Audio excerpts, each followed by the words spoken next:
अस्सलाम वालेकुम।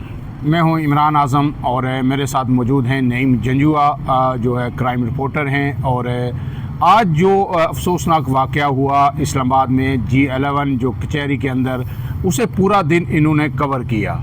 वहाँ पे जो है कीमती इंसानी जानों का नुकसान हुआ। अब तक की इत्तला के मुताबिक तकरीबन 12 से ज़ायद लोग जो है इस धमाके के अंदर जो है शहीद हो चुके हैं। ये खुदकश धमाका था अब तक की तहकीकात के मुताबिक, और इसमें 25 से ज़ायद लोग ज़ख्मी हैं। इसके साथ साथ एक दूसरा दहशतगर्दी का वाक़या कल जो है वाना कैडेट कॉलेज पर दहशतगर्दों ने हमला किया, और उसमें भी अब तक की जो डेवलपमेंट क्या है वो भी आपके सामने रखेंगे। लेकिन पहले बात कर लेते हैं आज जो इस्लामाबाद में अफसोसनाक वाक़या हुआ कि उसकी तफसीलात क्या हैं और अब तक की जो तहकीकात हैं उनमें क्या चीज़ें सामने आई हैं, और इसके बाद जो अदारे हैं वो किस तरफ जा रहे हैं, उनकी तहकीकात का रुख क्या है। तो नईम जंजुआ साहब, सबसे पहले आपका बहुत शुक्रिया, आपने वक्त दिया। ये बताइए कि ये वाक़या आज दिन किस वक्त ये इब्तदाई तौर पर रिपोर्ट हुआ और अब तक की जो तहकीकात हैं उनमें क्या चीज़ें सामने आई हैं। अच्छा, ये वाक़या जो है ना, ये आज दिन 12:39 के करीब जो है ये वाक़या हुआ है, और एक ज़ोरदार धमाका सुना गया G11 के अतराफ़ में। और वहाँ से हमें भी कॉल्स आई कि यहाँ पे एक धमाका सुना गया। फिर जिस तरह हम रिपोर्टर हैं और उसको फौरी तौर पर चेक करना शुरू कर देते हैं, हम चेक कर रहे थे तो फिर इब्तदाई तौर पर हमें जो बताया गया, ये बताया गया कि एक गाड़ी थी कचहरी के सामने, उसका सिलेंडर जो है वो ब्लास्ट हुआ है और उसमें आग लग गई है। और फिर हमें कुछ फुटेजेस भी आई जिसमें गाड़ी में आग लगी हुई थी और लोग जो हैं वो नफसा नफसी के आलम में भाग रहे थे, इधर उधर लोग भाग रहे थे। लेकिन फिर चूँकि हम रिपोर्टर हैं तो वो इतने पे नहीं रहते। फिर उसके बाद हम कोशिश करते हैं कि पता किया जाए कि इस वाक़े में ज़ख्मी कौन हुआ है, हलाकतें कितनी हुई हैं। तो उस सिलसिले में जब हम कॉल्स कर रहे थे, साथ ही साथ हमने यहाँ से मूव भी कर लिया उस तरफ कि हम वहाँ पे जाके ख़ुद से देखें कि क्या वाक़या हुआ है। तो उस दौरान जो है वो कुछ हमें हमारे सोर्सेज ने कहा कि ये जो धमाका है ये सिलेंडर ब्लास्ट नहीं है, बल्कि ये कोई खुदकश धमाका है। उसके बाद हम जब वहाँ पे गए तो हमने देखे वहाँ पे लोथड़े पड़े हुए थे, इंसानी जिस्म के अज़ाब पड़े हुए थे, और लोग जो हैं वो उनकी कुछ डेड बॉडीज़ पड़ी हुई थी, ज़ख्मी भी थे वहाँ पे, और रेस्क्यू की जो टीमें थी वो वहाँ पे पहुँच चुकी थी। और जब जो फुटेजेस हमने जब हम यहाँ से जब जा रहे थे उस तरफ, उस वक्त कुछ फुटेजेस मेरे पास आई, तो वो मैंने फुटेज देखी तो उसमें एक मुझे सड़क पे पड़े हुए कुछ इंसानी अज़ाद थे, छोटे छोटे टुकड़े थे उसके, वो थे, और साथ एक सर भी नज़र आया। तो उससे मुझे अंदाज़ा हुआ कि ये वाकई जो है ये सिलेंडर ब्लास्ट नहीं हो सकता गाड़ी का, ये खुदकश हमला ही है। तो आप जब वहाँ पे पहुँचे तो क्या वो सर जो था वो वहाँ से उठा लिया गया था, जो मुबैयन तौर पर कहा जा रहा है कि खुदकश जो हमलावर है उसी का सर था, और जो ज़ख्मी थे क्या उन्हें भी वहाँ से शिफ्ट कर दिया गया था वो या वहीं पे मौजूद थे?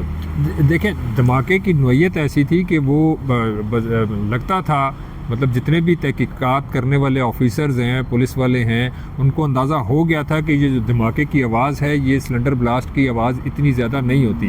तो इसी वजह से जो है फौरी तौर पर वहाँ पे जो पुलिस की नफरी है और जो दीगर जो एजेंसीज़ हैं वहाँ उनके ऑफिशल्स और ऑफिसर जितने भी थे वो वहाँ पे पहुँच गए, और सबसे पहले जो सर था उसको उन्होंने वहाँ से उठा लिया, और साथ ही साथ फिर वहाँ से उन्होंने शवाहिद इकट्ठे करने शुरू कर दिए। और धमाके में आपको पता है कि जब धमाका होता है तो एक एक छोटी छोटी चीज़ को भी देखा जाता है और वहाँ से उसको शवाहिद को जमा किया जाता है, वहाँ जमा किया जाता है। तो सबसे पहले ये देखा जाता है कि वो खुदकश हमलावर कौन था, उसका सर जब वो लेके जाएंगे उसको साफ़ करेंगे, उसके जो खदो खाल हैं उनको सही करेंगे, उसके बाद उसकी तस्वीर लेंगे।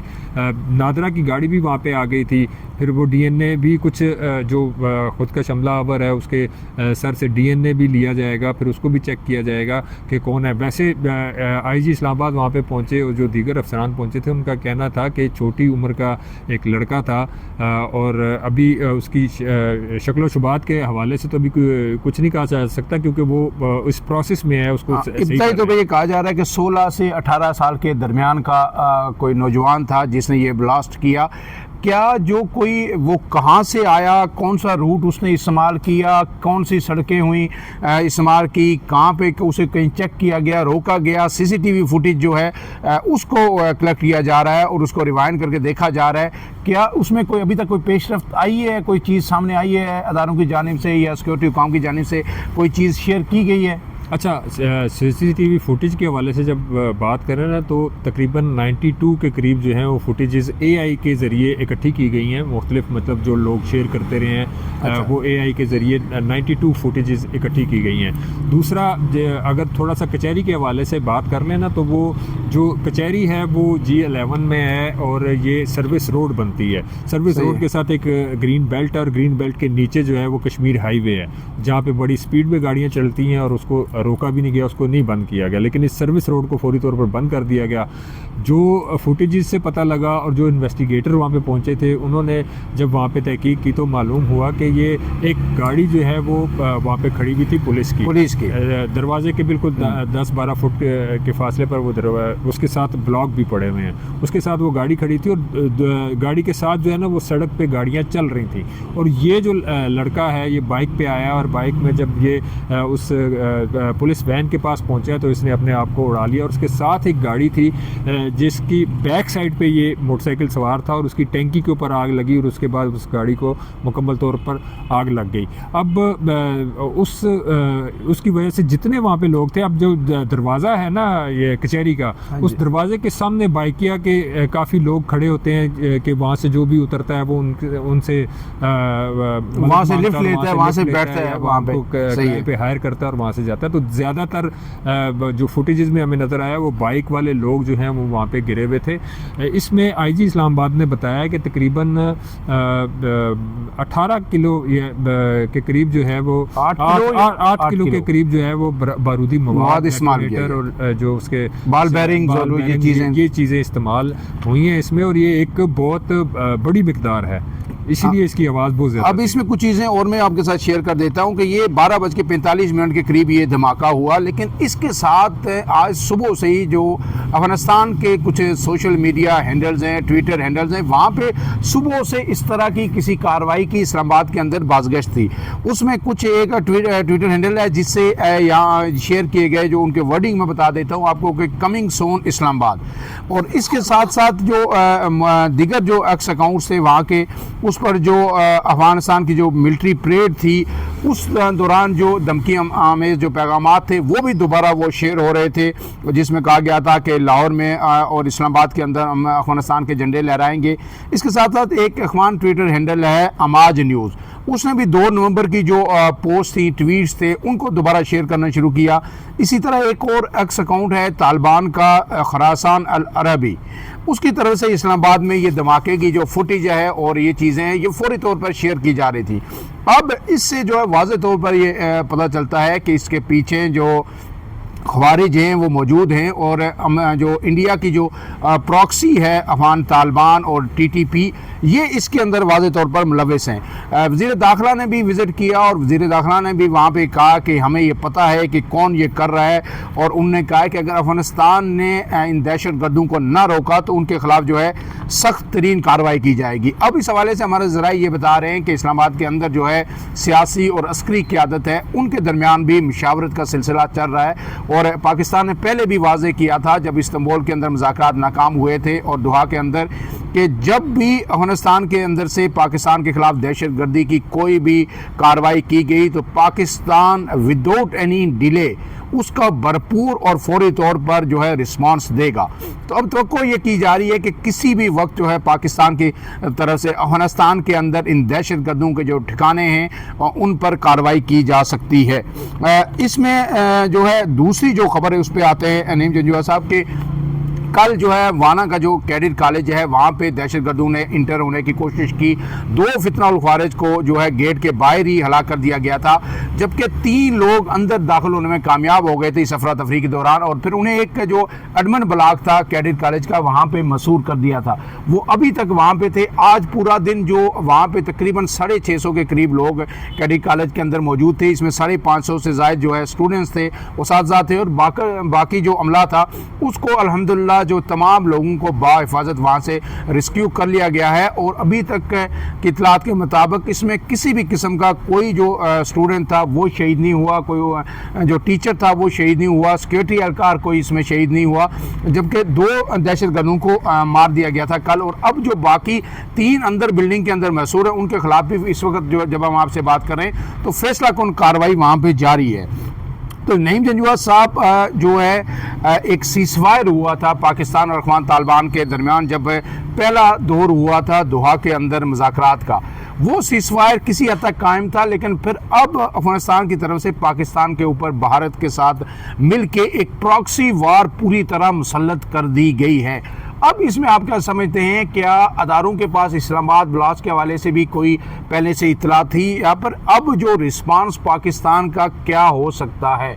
अच्छा देखें, इस्लामाबाद में ख़ास तौर पर जितने भी इदारे हैं, तहकीकाती इदारे हैं, एजेंसीज़ हैं हमारी, थ्रेट्स तो आते रहते हैं। थ्रेट्स आज वज़ीर दाखिला ने भी कहा कि इस तरह के थ्रेट्स काफ़ी आते रहते हैं और उसके लिए हम इक़दाम अपने किए हुए हैं। मैं आपको बताऊं कि जो इससे पहले का जो इस्लामाबाद में जो वाक़या था ना, वो 2022 में हुआ था। मतलब 3 साल हो गए, 3 साल बाद इतना बड़ा वाक़या इस्लामाबाद में पेश आया है, क्योंकि एजेंसीज अलर्ट हैं, फ़ौज अलर्ट है, इदारे हमारे तमाम अलर्ट हैं और वो अपनी जितनी भी इक़दाम होते हैं इस हवाले से करते रहते हैं। लेकिन हाल ही में देखा जाए ना, तो जो अब थ्रेट्स आ रहे थे उनको सीरियसली लिया जा रहा था। और गुज़श्ता हफ्ता अगर हम देखें तो बहुत तेज़ी आ गई थी जो सर्च ऑपरेशन किए जा रहे थे, क्योंकि अफ़गानिस्तान की तरफ से जो भी हमले होते हैं वो स्पॉन्सर्ड होते हैं भारत की तरफ। सहूलतकार यहाँ मौजूद होते हैं, वो पहले से स्लीपर सेल्स भी यहाँ पे मौजूद हैं उनके, और वो फिर फौरी तौर पे राब्ते करते हैं और फौरी तौर पर कार्रवाइयों को जब उनको कहते हैं तो फिर ये लोग जो हैं ये निकलते हैं, अपनी तैयारी करते हैं और उसके बाद इस तरह की कार्रवाइयाँ करते हैं। अब इस हवाले से थ्रेट तो मौजूद थे, और उसके मैंने बताया कि गुज़श्ता पूरा हफ्ता जो है वो इस्लामाबाद में मुख्तलिफ इलाकों में सर्च ऑपरेशन किया गया। कई अफ़गानियों को पकड़ा गया और उनको फिर भेजा भी गया, कुछ को जेल भेजा गया, कुछ को उनके वतन वापस भेजा गया। अब वज़ीर दाखिला ने कहा कि जो वाना का वाक़या है उसमें जो आखिरी जो ख्वारिज है वहाँ पे मौजूद है, जब तक उसको जन्म वासिल नहीं कर लेंगे तब तक वो ऑपरेशन जारी रहेगा। इसका मतलब है कि उनको कोई ना रास्ता मिलेगा और ना रास्ता दिया जाएगा। और अब जो है वो पाकिस्तान वो अपना जो एक जो सख्त रवैया है वो आइंदा दिनों में हो सकता है कि वो पाकिस्तान को दिखाना पड़े, और दिखाना बहुत ज़रूरी भी है, क्योंकि जो थ्रेट्स आते हैं और आ रहे हैं, जिस तरह लाहौर की बात आपने की और इस्लामाबाद की कि हम झंडे लगाएंगे, तो हमारी एजेंसीज जो हैं वो भी तो हाथ पे हाथ डाल के नहीं बैठी हुई। जिस तरह पहले अफ़गानिस्तान से हमले हुए और फौरी तौर पर पाकिस्तान ने कार्रवाई करके उनके ठिकानों को निशाना बनाया और वहाँ पर कई लोग जो हैं वो बड़े बड़े नाम वहाँ पर मारे गए और जन्म वासिल हुए।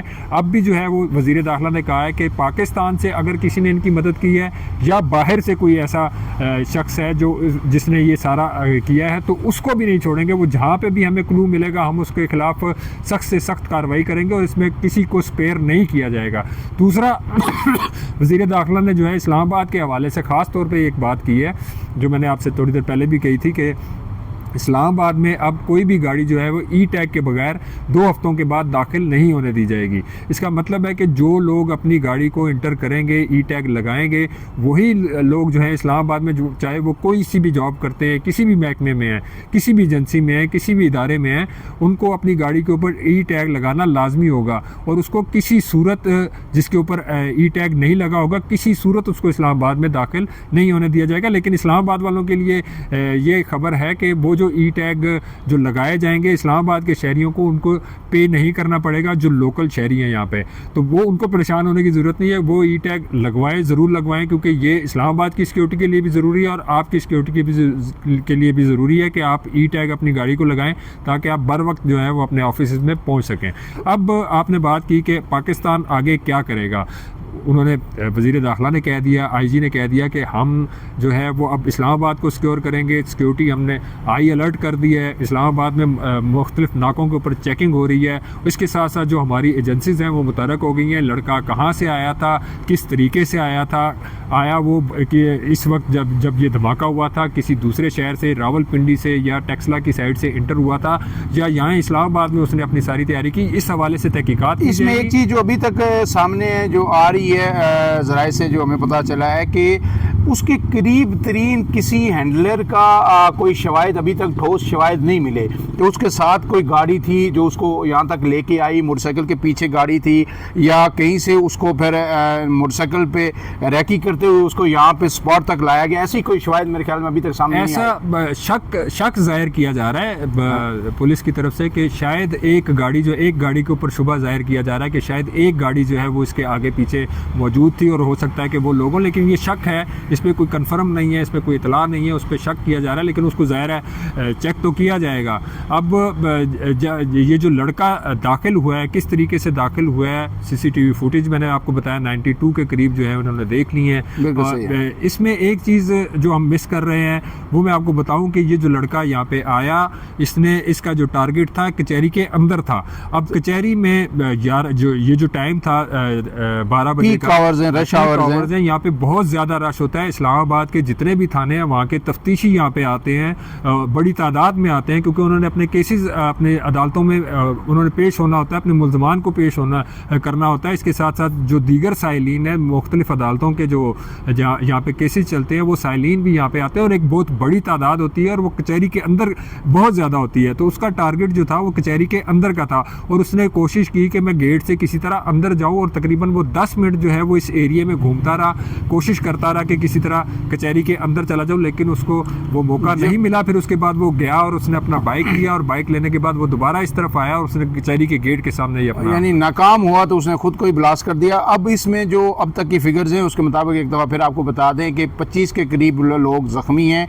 12 से ज़्यादा शहादतें हो चुकी हैं। इसमें एक वकील ज़ुबैर गुमन सुप्रीम कोर्ट के वकील थे, उनकी भी शहादत हुई और कहा जा रहा है कि आज ही उन्हें सुप्रीम कोर्ट ऑफ पाकिस्तान का लाइसेंस मिला। कुछ देर पहले उन्होंने वहाँ कैंटीन के अंदर जो जुडिशल कम्प्लेक्स है वहाँ पे मिठाई भी बांटी और उसके बाद वो इस अफसोसनाक वाक़े में शहीद हुए।